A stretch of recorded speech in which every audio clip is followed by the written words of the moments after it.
দিলে জান কবজ করব না। দেখেন আমার নবী কতটা মায়া, নবী কত দামি। আমার আল্লাহ কোন নবীর কাছ থেকে অনুমতি নেন নাই, কোন নবীকে বলেন নাই ও নবী আপনি যদি অনুমতি দেন আপনার জান কবজ করব, অনুমতি না দিলে জান কবজ করব না। কিন্তু দেখো কেমন মায়ার নবী আমার। ওই মায়ার নবীর কাছে এসে জিজ্ঞাসা করো, নবী আমার আপনি শুধু একবার অনুমতি দেন, আপনার জান কবজ করে নিয়ে যাব। ও নবী আপনি যদি অনুমতি না দেন আমি আপনার বুকের উপরে হাত দিতে পারবো না। মায়ার নবী আমার ডাক দেয়া কয়, জিব্রাইল তুমি দাও সমস্যা নাই, আমার যে জান কবজ করবা, আমার জান কবজ করার আগে আমার একটা কথা শুনিয়া না,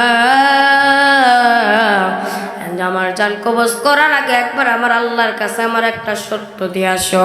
এবার জিবরিল আমিন ডাক দিয়া কয়, ও নবী কেমন শর্ত?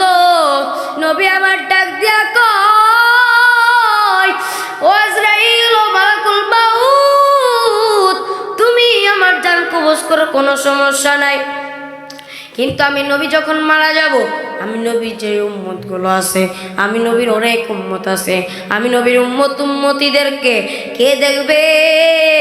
আমি নবী মারা যাওয়ার পরে আবার উম্মতিদেরকে খবর নিবে? আমি মারা যাওয়ার পরে আবার উম্মতিদের জন্য কে দেখবে? ও জিবরিল আমার ভাই, ও আজরাইল আগে তুমি আল্লাহর কাছ থেকে এটা শুনে আসো, আমি মারা যাওয়ার পরে আবার উম্মতিদেরকে দেখবে কে? তারপরে আমি নবীর জানটা কবজ করবা। এবার আজরাইল ডাক দিয়া কয়, নবী আমার আমি যাইতাছি। আল্লাহর কাছে যায় ডাক দিয়া কয়, ও মালিক, হে দয়াময় আসমানের মালিক, আপনার বন্ধু মুহাম্মদ বলছে আপনি যদি তার একটা শর্ত আছে, ওই শর্ত যদি মানছে জান কবজ করার জন্য রাজি হয়ে যাবে, আর শর্ত যদি না মানে সে জান কবজ করতে দিবে না। ও নবী আমার, ও মালিক দাও, আপনি এবার আবার শুনেন।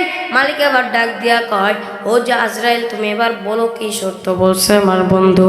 এবার ডাক দিয়া কয়, নবী আমার আপনার বন্ধু বলছে সে যেদিন মারা যাবে, সে যখন মারা যাবে, সে মারা যাওয়ার পর তার উম্মত গুলোরে দেখবে কে? আমার আল্লাহ ডাক দিয়া কয়, ও আজরাইল তুমি যে বলিয়া দেও আমি মারা যাওয়ার, তুমি মারা আমার বন্ধু মুহাম্মদ মারা যাওয়ার পর আমি আল্লাহ নিজেই তার উম্মত গুলোরে দেখবো।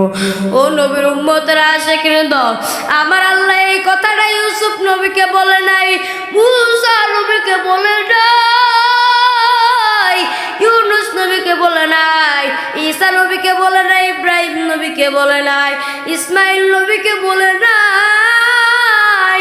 আমার আল্লাহ শুধু বলছে মায়ার নবীকে। কেমন মায়ার নবীর উম্মত হইতে পারছো জানোনি?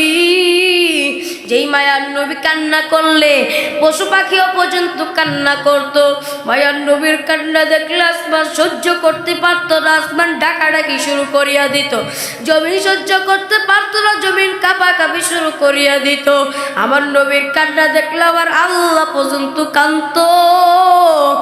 আল্লাহ ডাক দিয়া কয়, ও আজরাইল তুমি যে বলিয়া দেও আমি নবী, তুমি নবী মারা যাওয়ার পর আমি আল্লাহ তোমার উম্মতি গুলারে দেখবো। এবার আজরাইল যা ডাক দিয়া কয়, ও সালাম নবী, আল্লাহ বলছে আপনি যান, আপনার জানটা কবজ করার পরে আপনি যখন দুনিয়া থেকে বিদায় নিয়ে চলে যাবেন, অন্ধকার কবরে ঘুমাইবেন, আপনার উম্মতদের দায়িত্ব আমার মালিক নিয়ে নিয়েছে। আপনি যদি একবার অনুমতি দেন আপনার জানটা কবজ করব।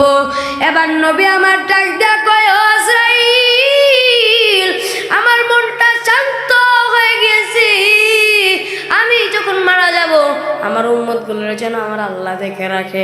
এবার নবী আমার ডাক দিয়া কয়, জিব্রাইল ও আজরাইল তুমি তাড়াতাড়ি আমার জান কবজ করিয়া নাও। এবার আজরাইল মালাকুল মাউত নবীর বুকের উপর যখন হাত রাখলো, নবী আবার কান্না করতে করতে বলে, ও আজরাইল তুমি কি আমার বুকের উপরে তোমার হাত রাখলা, নাকি পুরো 7 আসমান জমিন তুমি আমার বুকের উপরে রাখলা? এবার আজরাইল ডাক দিয়া কয়, নবী আমার আমি যত কম কষ্ট দিতে পারি সর্বোচ্চ কম কষ্ট দিয়ে আপনার জান কবজ করতেছি। ও নবী, তারপরেও যদি আপনার কাছে এমন মনে হয় আমি আপনার জান কবজ করতে পারবো না, জোরে বলুন সুবহানাল্লাহ। ও নবী, আবার কান্না ভেঙে পড়তেছি, আমি কেমনে আপনার জান কবজ করব? নবী ডাক দিয়া কয়, আজরাইল, এটাকে শুধু আমার জন্য, আমার উম্মতদের জন্য কেমনে তুমি করবা? আমি নবীকে এত ছাড় দেওয়ার পরেও তারপর আমি নবীর কাছে মনে হইতাছে পুরো সাত আসমান ভাঙ্গা, পুরো জমিন ভাঙ্গা তারপর আমার বুকের উপরে মনে হয় দিতাছো। ও আজরাইল, তাহলে তুমি আমাকে তো ছাড় দিয়ে জান কবজ করলা, না জানি আমার উম্মতের মৃত্যুর সময় কেমন হবে, আমার উম্মতের মৃত্যুর সময় কেমন কষ্ট আমার উম্মত ভোগ করবে।